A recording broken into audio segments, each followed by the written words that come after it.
या ठिकाणी शेतकऱ्याला जाण्यासाठी हा पर्यायी रस्ता सुद्धा त्यावेळेस करत नव्हते साहेब. पण आम्ही शेतकऱ्यांना रिक्वेस्ट करून थोडंसं बर्डन आणून एवढ्याच हे 5-6 पिल्लर टाकायला लावून या ठिकाणी हे जाण्यासाठी रोड बनवून घेतलेला होता. आणि या बाजूला परमनंट असं मजबूत अँगल टाकून आम्ही त्यांना कंपाऊंड मागत होतो.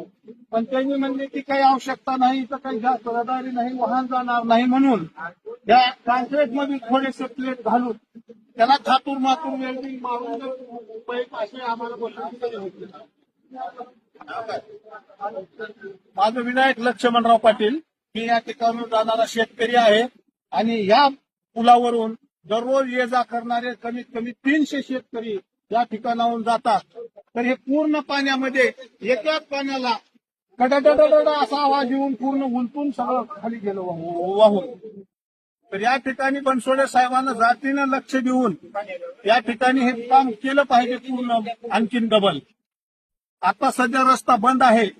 बॅरेजेस होते वेळेस सुद्धा भालेराव साहेबांना भरपूर त्या ठिकाणी प्रयत्न, चांगलं काम करा म्हणून भरपूर त्यांनी सुद्धा प्रयत्न केलेला आहे. खरं तर या ठिकाणी मी वारंवार महाराष्ट्राचे मंत्री देवेंद्र फडणवीस साहेब, जलसंपदा मंत्री, त्यांच्याकडे खातं होतं. त्यावेळेस देखील मी पत्रव्यवहार केला.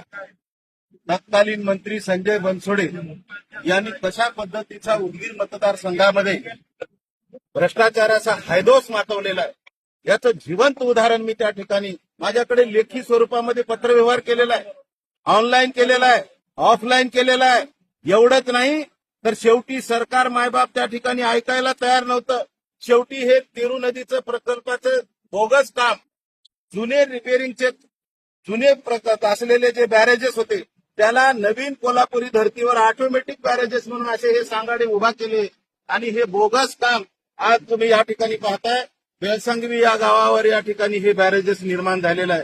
अत्यंत बोगस, कुठल्याही पद्धतीचं त्याचं खोदकाम झालेलं नाही. आज या ठिकाणी शेतकरी, आज या ठिकाणी आमचे पाटील सांगत होते की या ठिकाणी जाण्या येण्यासाठी शेतीच्या पलीकडे येण्या जाण्यासाठी एक रस्ता करायला या बॅरेजेसवरनं करायला पाहिजे होता. तो सुद्धा या पुरामध्ये वाहून गेलेला आहे. आणि त्याचे लोखंडी कठड्यातच बांधकाम केलेलं सुद्धा वाहून गेले. म्हणजे किती नादुरुस्त आणि किती बोगस अशा पद्धतीचा हा भ्रष्टाचार आहे.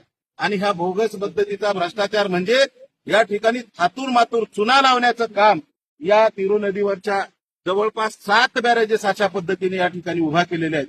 आणि या पद्धतीनं हा घोटाळा जर या ठिकाणी